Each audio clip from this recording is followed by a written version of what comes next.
감사합니다. 자, 여기서 보시게 되면은 중력과 물체의 운동을 보시게 되면 11강이에요. 근데 여기서 보게 되면은 1번 물체의 운동, 그 다음에 2번이 중력에 의한 거, 그 다음에 3번 일부러 그런 거지. 자, 여기 컨텐츠를 잠깐 보도록 할게요. 필기도구 다 놓으시고 일단 보셔야 돼요. 여기서 보게 되면 물체의 운동, 물체의 운동이라고 되어져 있고, 그 다음 여기 첫 번째고요. 그 다음에 두 번째로는 중력에 대한 이야기가 나오고, 그 다음에 세 번째로는 수평으로 던진 물체의 운동, 수평으로 던진 물체의 운동, 이렇게 되어져 있는데 여기는 별로 없어 보이겠지만 사실은 여기에 내용이 엄청나게 많아요. 여기 엄청나게 많고, 그걸 가지고 여기에 있는 이 내용들을 가지고 중력이라는 개념, 수평으로 던진 물체의 운동하면은 정리가 됩니다. 그래서 오늘 시간에는 내가 여기를 해줄 거고요. 그 다음에 조금 있다가 시간 반 뒤에 우리 부원장님이 오셔서 여기 파트를 수업을 해 주실 겁니다. 그래서 이렇게 진행을 나갈 테니까 그렇게 알도록 하시고, 자, 거기서 보면은 처음에 뭐가 나와져 있냐면 동그라미 좀 쳐줄까? 속력, 속도라는 말이 나올 거예요. 동그라미.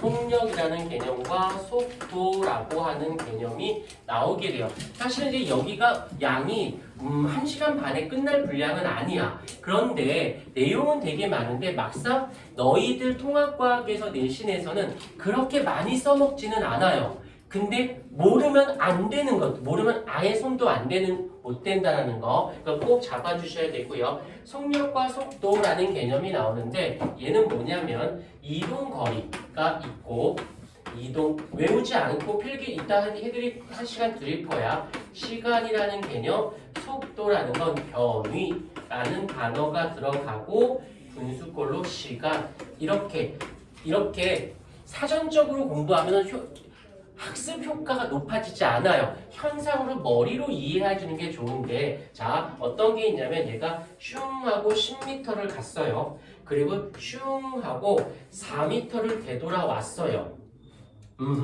그랬을 때 이 이동 거리는 그냥 총 간 거리를 합니다. 그래서 10m를 갔다가 이번에는 어떻게 4m를 왔어요. 그때 시간이 뭐 10초가 걸렸어요 라고 할게요. 그러면 계산하면 어떻게 된다? 10분의 14 이렇게 하면 돼요. 그런데 이 변이라는 말의 뜻은 뭐냐면 출발점에서 좀 말을 줄일게요. 출발점에서 도착점까지의 직선 거리가 되어져요. 그래서 출발점에서 도착점까지의 직선 거리, 어떻게 갔는지를 묻지 않아. 그냥 출발점이 어디야? 도착점은 어디네? 그러면 거기에 직선을 긋는 거. 그러니까 여기서는 어떻게 돼? 10에서 4를 빼야겠죠. 10m에서 빼기 4m가 되어지고, 그때 10초가 걸렸어요 라고 한다는 거. 이렇게. 그래서 속력과 속도의 차이점은 그냥 총 간거리로 계산할 건지, 아니면 출발해서 도착점의 직선 거리만 잡을 건지, 요 차이가 있다는 거. 그런데 눈으로만 한번 봐봐. 어떤 학생이 이렇게 10m를 갔어.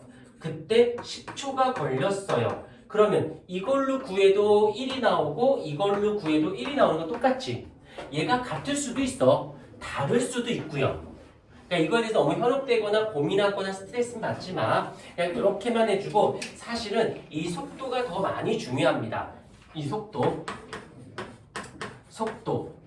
일반적인 일상적인 용어로 바꾸면 빠르다, 늦다로 표현할 수 있어요. 빠르기라고 하는 거고, 이때 빠르다, 늦다는 건 말로만 해볼게.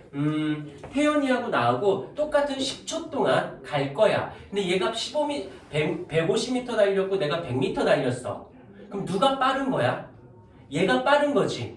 같은 시간 동안 멀리 가면. 여기까지 됐어요. 그 다음에 100m를 둘 다 갈 거야. 태연이도 100m, 나도 100m인데 나는 20초가 걸렸고 태연이는 10초가 걸렸어. 그럼 누가 빠른 거야?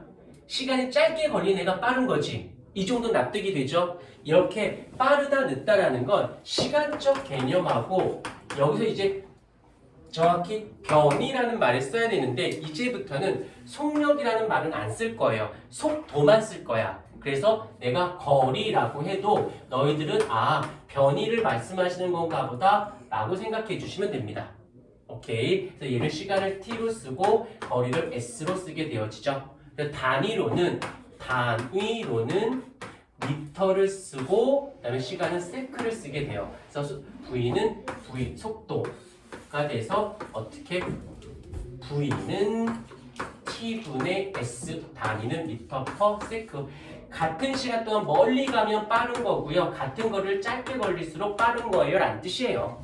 어려운 건 아니야. 그 다음에 이거 생각보다 그래도 중학교 때 어디선가 들어본 경험이 있기 때문에 아주 낯설지만은 않다라는 거.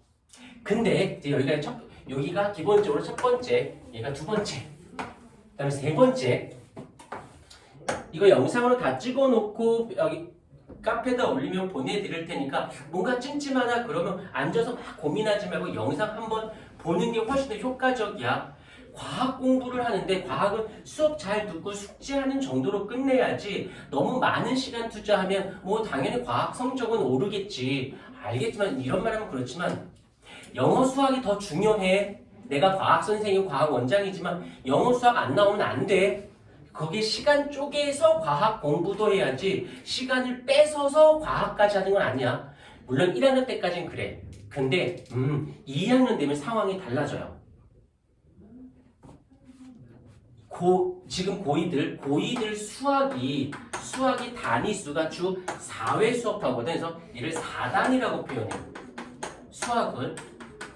근데 고2야, 고2. 근데 과중반, 혹시 과중반 들어갔거나 과중반 생각 있으신 분?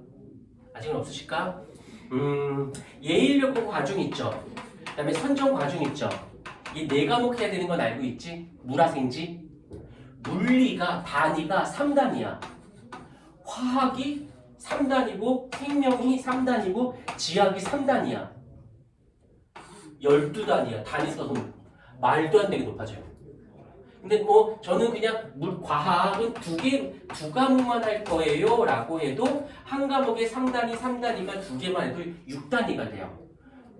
1학년 때는 과학에 대한 비중은 어떻게 하는 게 가장 효과적이냐면 과학을 하지 말라는 게 아니라 수업 잘 듣고 숙제하고 클리닉 시간 때 와서 그거 정도만, 그리고는 영어 수학에다 에너지를 많이 쏟아붓게 해주십사 부탁을. 그 다음에 어저께 학생하고 이제 상담을 조금 했었는데 공부 좀 곧잘 해요. 그래서 좀 상위권 대학을 생각하고 있는데 아버지하고도 상담을 했고 아이하고 또 상담을 했는데 수학 과학이 거의 최상위권이야. 최상위권. 문제가 되는 건 영어가 너무 안 되어 있어. 그러니까 머리가 좋다 보니까 쭉쭉 수학 과학 머리가 쭉쭉쭉 빨아들여서 슉 하는데 얘가 머리는 좋은데 꾸준하게 외우는 영어 단어 외우고 암기를 싫어해. 그러니까 중학교 때 안 해놓은 거야. 건성으로. 그러니까 내신 성적 나올 정도만 영어는. 근데 수학과학은 쭉쭉쭉 치고 나간 거야. 재밌으니까.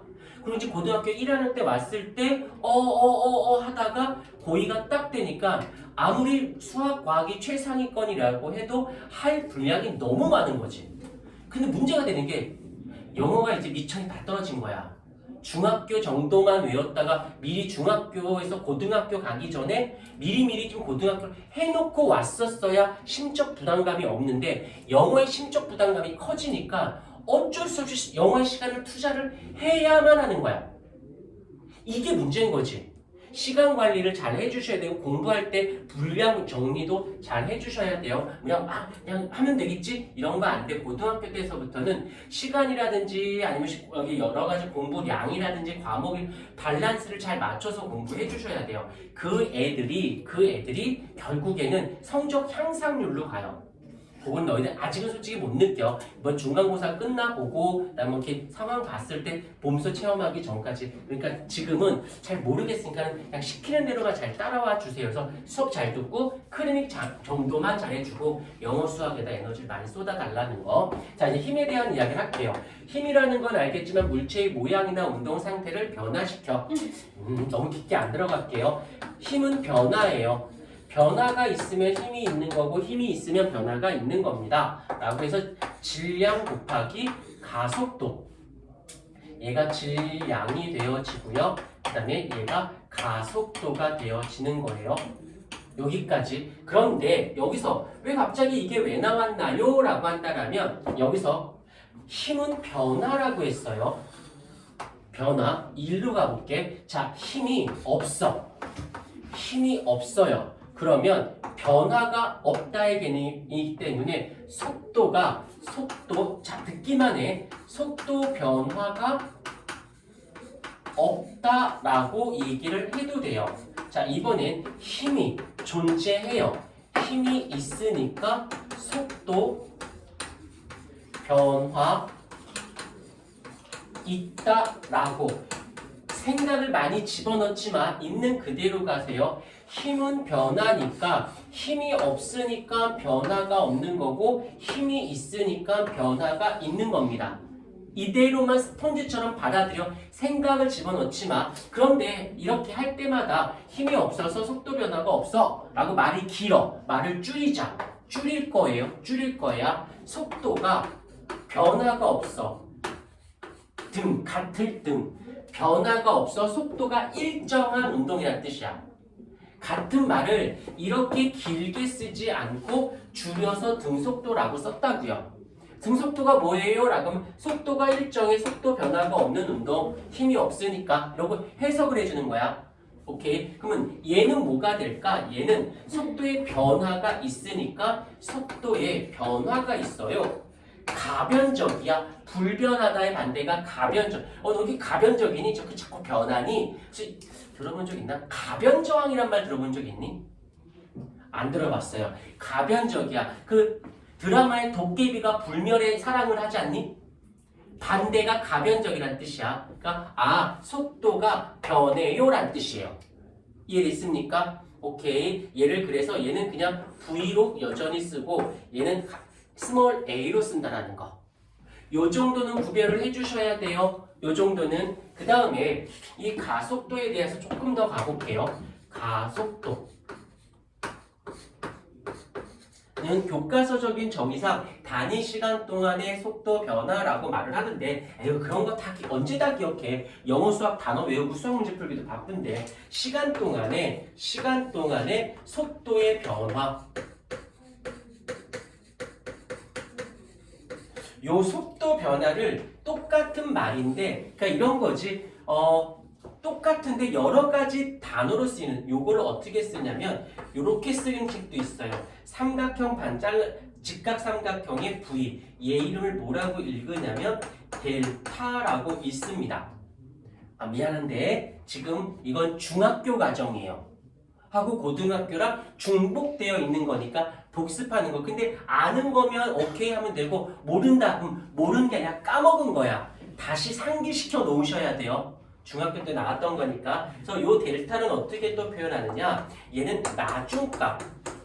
나중값 빼기 처음값으로 계산을 하고 얘가 V니까 나중속도 빼기 처음속도. 좀 불편하더라도 어쩔 수가 없는 게 이렇게 시간분의 속도 변화라고 표현하는 책이 있고 시간분의 델타 V라고 하는 책도 있고 시간분의 나중속도 빼기 처음속도라고 하는 책이 있고 T분의 요 나중속도를 V라고 표현하고 빼기 처음속도를 V0이라고도 표현합니다. 뭐가 어떤 표현을 쓸지 나도 몰라요. 근데 다 똑같은 뜻인데 어휘가 다르니까 많아 보이는 것 뿐이거든. 그냥 좋은 점, 얘가 주관식이나 서술형의 얘 정의가 뭐니? 얘 어떻게 구하니? 이딴 거 안 물어봐. 대신 첫 번째 그냥 외워버리던지 아니면 자꾸 봐서 생각은 안 나지만 문제를 봤을 때 지문을 봤을 때 뭐 이런 말 나오면 아 맞다 그게 그거였지 요 정도까지는 부탁드리자. 무조건 영어처럼 무조건 이 단어는 이 뜻이야 이렇게까지는 안 해오셔도 봤을 땐 알아먹어야 된다. 최소한 요 정도는 해줘야 이 내용들을 가지고 이제 더 살을 붙여 이걸 가지고 중력이나 수평으로 던진 물체를 얘가 잘 되면 얘가 되게 이해도가 높은 거야. 이건 거야. 어쩔 수 없어. 영어 단어 하고 있는 중 여기가 영어 단어 공부하는 시간이라면 여긴 독해하는 시간인 거야. 근데 영어 잘하는 친구들도 많겠지만 영어가 힘든 이유가 뭐야? 독해가 어려워서? 단어를 다 못 외워서 뭐. 단어 다 몰라서 단어를 쭉 알면 쉬워지는 거고 단어가 안 되어 있으면 어려운 거다라고 봐주셔야 됩니다. 살짝 한번 끌었다가 다시 해보도록 할까? 그렇게 하면